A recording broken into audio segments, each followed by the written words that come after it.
Creative Labs iRaw. Plug it in like this.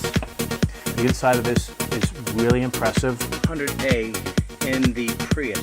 The AC adapter, 1 amp charger, and it's big, and it's made out of aluminum. Okay, as you can see, the backup is complete.